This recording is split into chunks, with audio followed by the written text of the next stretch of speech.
I'm Justin. Nice to meet you too. What do you do out here? I'm not from here. Oh, where you from? I'm from Texas. Yeah, me too. I'm from Amarillo. I'm from Lubbock. We're going to Amarillo. Hey, we all from Texas. Yeah, we're going to Amarillo after this. Oh yeah, Yeah, yes. I'm out here actually. I'm at the Freedom Ranch. What is that? That's kind of like a rehab type. Like a men's home? Yeah, but it's Christian based, bro. Right, amen. Yeah. That's what's up, bro. How long you been there? I've been there for about almost 2 weeks, bro. 2 weeks? Yeah, man. I was really bad into drugs. Yeah. Got out of prison, bro. Yeah? Yeah. You mind if I give you this mic? You want to talk? Yeah. Ah! All right, there you go. You want a TV? Mark from Amarillo. You just got out of prison. Yeah. Are you out of prison and into the program, the Freedom program. Ranch. It's through the Lighthouse. Okay. So part of my story is that, you know, I was in the music industry. Yes, sir. I've been on tours, all that stuff. When the Lord called me out, one night I was out eating dinner with my family for a birthday celebration. The Lord told me to go home to my family afterwards, but I was gonna go make some money. Oh, yeah. You know what I'm saying? I said, nah, I'm gonna go make this money, and I chugged a tall can of beer. Go out, go hit the clubs, the hotels, all that stuff, and then end up at a partner spot, keep getting loaded, and then next thing you know, I wake up in the hospital. I hit a tree, broke my ankle, had to have surgery, broke a lot of small bones on this side of my body. And when I woke up in the hospital, I was like, all right, Lord, I hear you. I hear you. I'm giving in. Wake up, bro. Yes, Lord. You know what I'm saying? And then after that, I had a business, recording studio, different stuff. I just put 10K in a business. I lost everything. And I got suicidal. And I called my dad down in Austin, and I said, man, like, I need you to come. I need you to help me. Like, I'm gonna kill myself. And I didn't really know my dad. He sent me a Greyhound ticket to Austin. I went out there, and I lived there with him for a while, seeking God. I was still getting high, still going to church, looking for God. And then finally, I found a church that I moved into, and that I went to, and then I started slowly getting sober. And then after a while, they invited me to live inside their men's home. Okay. So I lived in their men's home too, bro. It's something different. It changed my life, bro. Yeah. Learning the scripture and rebuilding, because my life was destroyed. Yeah. I had to rebuild from ground up, and I rebuilt it on the scripture. I rebuilt it on the rock of Jesus Christ.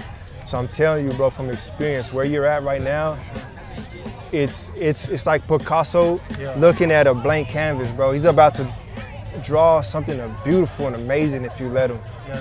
One thing that I'm learning is, you know, you can read the scripture all you want, but you gotta apply it to your. You gotta apply it. You know what I mean? Yep. So that's where I'm at. Yeah. You know, because I'm a BK. You know what that is? Yeah. Bachelor's kid. Mm-hmm. You know. So you know the word. Hey, bro, you gotta put it into action. I was looking down at the altar. You know what I mean? Going looking at people. Yeah. You know what I mean?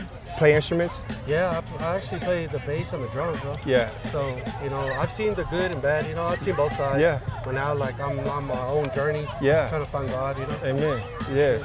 Do you have kids? I have 2 daughters, bro. 2 daughters? Yeah. Amen. Back in Amarillo? Yeah, I raised them on my own.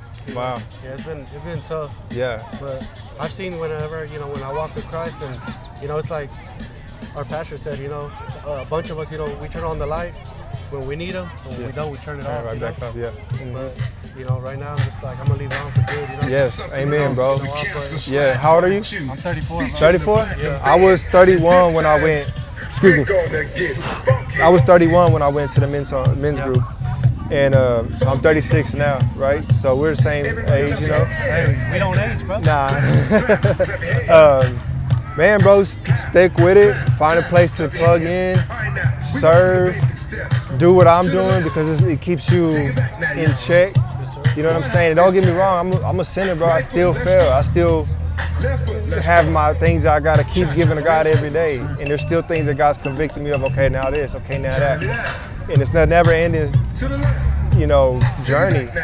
But He says to run the race well, run it to the end. You know what I'm saying? So what I tell people, I like to introduce myself in these new places, and because the body of Christ and the family of Christ stretches all across the world. So we have all the support that sometimes we think we're alone, we think we're lonely, we're raising our daughters by ourselves. We're really not. We have a community across the world hey, if Mark comes and needs something, his girls need something, they're there. And sometimes you might have to leave Amarillo or wherever to find it, right? But you'll find it. They're there. You know what I'm saying? Yeah. So I'm thinking New Mexico's big, bro. Yeah. Clovis. Yeah. Little town, hey, bro. but there's a lot of Jesus here, bro. Yeah. You know what I mean? Yeah. I've seen that. That's good, bro. We've been visiting a lot of churches. Yeah. One church we visited was Legacy Church. Yeah. Yeah, bro. I feel good here, bro. Yeah. Good, bro. Let the Lord mold you. Let Him forge you, right? And another thing I'll say that they told me too, because I was so ready to go home after a while, right? And the pastor like, well, you kind of slept in late. You kind of sleep in late. What's your plan when you get home? And I'm like, well, yeah, I'm gonna, do Bible studies with my family. I'm gonna Bible study here, do this. I'm gonna go to church. He's like, if you're not doing it now, you're not gonna get home and do it. So I didn't take that time to truly make the habit of doing it. You know what I'm saying? About in the program? Yeah, when I was in the program. That's exactly what they told us. Yeah. If you can't say no here, you're gonna step out. Yeah. You can't do it. Yeah, exactly. So I feel you on that. So take the time.